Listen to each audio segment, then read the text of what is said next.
Bom dia, boa tarde, boa noite, ouvintes. Eu sou a Luísa Mocelin e estou na companhia de Amanda de Mello, Maria Clara Florindo e Maria Júlia Zimmermann, no nosso podcast Civilizando. O tema de hoje é o encargo na doação. Na forma de uma conversa, nós vamos tratar sobre o que é o encargo, como ele aparece na doação, como ele aparece na administração pública, tudo isso a partir de 2 casos práticos. O da blogueira que recebeu uma doação para realizar um procedimento cirúrgico e o do município de Umuarama, que disputa com o SESI pelo suposto descumprimento de um encargo.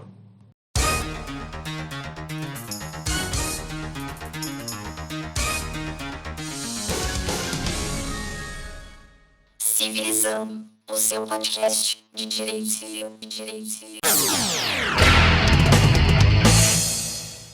Como a Lu já falou antes, vamos falar sobre o encargo na doação, mas para que a gente consiga compreender bem esse super rolê jurídico, temos que dar uma atenção para o negócio jurídico, que está presente do artigo 104 até o 184 do Código Civil. Ele é definido por Orlando Gomes como toda manifestação de vontade destinada à produção de efeitos jurídicos correspondentes ao intento prático do declarante, se reconhecido e garantido pela lei. Os negócios jurídicos podem ter sua eficácia subordinada a certos acontecimentos da vontade do agente ou das partes. Isso é, o conteúdo da vontade pode ser determinado acessoriamente por certos elementos acidentais, sendo eles termo, condição e encargo. Explicando melhor, a condição subordina a eficácia do negócio a um evento futuro e incerto, podendo suspender a própria existência do direito, restando uma mera expectativa. O termo subordina a um evento futuro e certo, suspendendo apenas o exercício do direito. Já o encargo, tema central do debate em questão, consiste em uma determinação que impõe ao beneficiário um ônus a ser cumprido para que se goze do bônus. Esse bônus deve estar em concordância com a autonomia e vontade de quem faz o negócio. É, portanto, uma cláusula que geralmente é imposta pelo doador, já que restringe a liberdade do beneficiário, estipulando formas de utilização do bem ou do valor que será doado.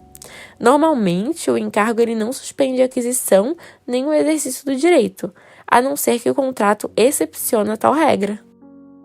Um panorama muito interessante, Maria. Mas eu estava pensando aqui, como o encargo propriamente aparece na doação? Tem alguma regulamentação específica, Maju? Ótima questão. A doação com encargo pode ser chamada de doação modal ou doação onerosa, sendo esta última a expressão que o nosso Código Civil utiliza. Ela encontra-se sediada no artigo 553 do Código Civil, que a define como aquela que impõe ao donatário um encargo, sendo que este pode ser um dever em benefício do doador, de terceiro ou do interesse geral. Há, contudo, divergências com relação à expressão adotada pelo Código Brasileiro. Pontes de Miranda critica o seu uso, porque o vocábulo oneroso acaba adquirindo o mesmo sentido do genitivo observado no contrato oneroso, evocando a relação de reciprocidade econômica, que é incompatível com a doação. Isso porque a doação com encargo não é um contrato oneroso e o encargo também não pode ser equiparado a uma obrigação. Doação com encargo não se confunde com um contrato bilateral ou uma contraprestação. Além disso, no caso de encargo, ao contrário do que se dá com as obrigações em geral, o seu descumprimento não autoriza execuções forçadas nem indenizações, no máximo a perda de um direito. É cabível a revogação da doação como a única sanção. Se o encargo for em prol do doador, só este pode pedi-la. Se for em prol de terceiro, o doador ou o terceiro podem pleitear a revogação. E se o encargo for em prol do interesse geral, o Ministério Público pode pleitear a revogação, desde que o doador já tenha falecido sem tê-lo feito. Excelente! Mas para avançar na nossa conversa, nada melhor do que sairmos do campo da doutrina e lidarmos com situações concretas, em que nem tudo é tão preto no branco assim, não é, Amanda? É bem isso, Luísa. Um caso polêmico que chamou a atenção em 2020 foi de uma blogueira brasileira que informou em seu perfil nas redes sociais que passou por um procedimento estético mal sucedido. Esse procedimento acabou afetando a face da garota de maneira desastrosa. Como é de se esperar no mundo tecnológico atual, as pessoas começaram a opinar e até mesmo realizar agressões verbais contra a moça.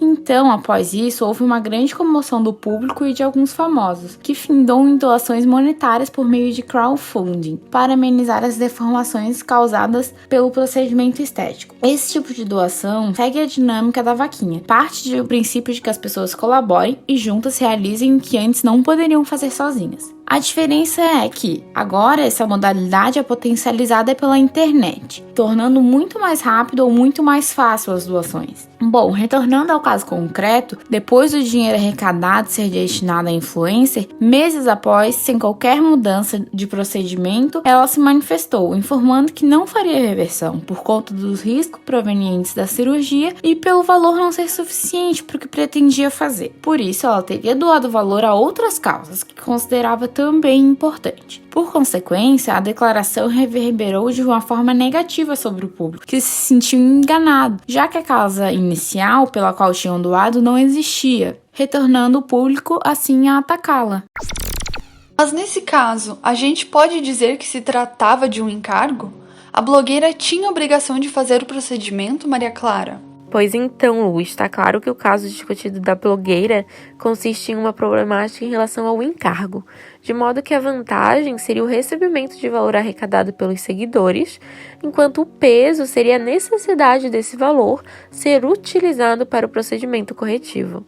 Mas será que é isso mesmo?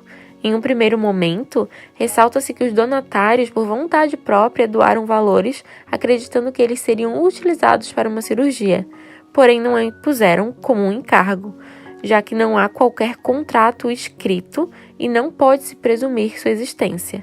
Ademais, a doação modal precisa de expressa imposição do encargo e do aceite de ambas as partes, já que não é possível atribuir uma obrigação sem consentimento, o que aconteceu já que a vontade das partes eram distintas. Por isso, as doações recebidas enquadram-se como puras, que visam contemplar a favorecida sem nada lhe exigir ou impor, mas por mera liberalidade. Além de que, sendo um procedimento que envolve a autonomia da blogueira sobre seu corpo, ela, como sujeito livre, pode realizar ou não o procedimento, o que é reforçado pelo disposto do artigo 15 do Código Civil, que preconiza que ninguém pode ser constrangido a submeter-se, com risco de vida, a tratamento médico ou intervenção cirúrgica. Avançando ainda quanto à revogação das doações, diz a lei que pode dar-se por ingratidão ou inexecução do encargo. Como enquadramos que não haver encargo, a hipótese de inexecução não se aplica. Já a ingratidão ocorreria se a donatária atentasse contra a vida dos doadores ou contra eles cometesse crime de homicídio doloso, ofensa física, injúria grave ou calúnia, o que não aconteceu. Numa perspectiva eminentemente jurídica, a donatária não cometeu qualquer ilícito, tendo apenas exercido o direito de não ser obrigada a fazer qualquer procedimento cirúrgico, dando destinação ao seu patrimônio com independência, pois os bens doados, com a tradição, passaram a compor o seu acervo patrimonial, não sendo dado às pessoas donatárias qualquer intervenção, já que não se tratava de um encargo. Bem analisado, Maria. Agora eu fiquei curiosa. Mas, Ju, você poderia falar em que outras situações é comum o uso do encargo na doação? Então, Lu, a doação onerosa também pode ser utilizada pela administração pública. A administração pública é permitido alienar bens públicos, móveis e imóveis através dessa modalidade, e essa comumente o faz, quando indica que essa modalidade é a mais vantajosa. A doação de bens públicos imóveis é regulada pelo artigo 17 da Lei 8.666 de 1993, que a permite caso sejam cumpridas algumas formalidades: o interesse público devidamente justificado, avaliação do imóvel, autorização legislativa, licitação na modalidade de concorrência e doação com encargos. Desse modo, a gente percebe que toda doação feita pelo Estado deve conter um encargo de interesse público a ser cumprido pelo donatário, sob pena de reversão da doação. Tal encargo deve consistir, no mínimo, em uma destinação específica do bem. Nessas condições, o adquirente deve estar ciente de que pode usufruir do bem, mas terá que cumprir com a finalidade estabelecida na doação, sob pena de resolução do negócio. Com relação ao prazo prescricional, quando não há o cumprimento do encargo, o STJ é firme no sentido de que, adotando o princípio da accionata, o termo inicial da prescrição dá-se a partir da data em que o titular do direito subjetivo violado sabe da sua violação. Como não há determinação da lei expressa sobre o valor numérico, entende-se a partir do artigo 205 do Código Civil que essa se dá em 10 anos. Nossa, que legal! E tem algum caso prático disso, Maria? Tenho sim. No ano de 1993, o SESI foi beneficiado com a doação de um imóvel pelo município de Umuarama, mediante autorização legislativa, com a previsão de encargos a serem cumpridos, como implantar e executar cursos profissionalizantes, o que a instituição alega já terem sido feitos em 1995. No entanto, 15 anos depois, houve a aprovação de um projeto de lei número 3.650 de 2010, que foi convertido em lei municipal, que revogava o artigo 5º do diploma legal e possibilitava o SESI a vender o local, locar, alienar e arrendar o imóvel, ou seja, fazer praticamente o que quiser com o espaço. Outra informação importante foi o fato de que o SESI há 3 anos celebra um contrato de comodato com a Universidade Estadual de Maringá, quase sobre a totalidade do terreno, além de ter retirado a sua sede do local. Então, um belo dia, em junho de 2019, a prefeitura decidiu que gostaria de rever aquele bem, já que, segundo os mesmos, o SESI não estava mais exercendo as suas atividades naquele local, fazendo com que isso fosse interpretado como uma perda da finalidade da doação feita. Diante do fato, o SESI entrou com um agravo de instrumento contra o município, questionando a lisura do ato administrativo, que fez a reversão do imóvel e afirmando que já teria havido prescrição.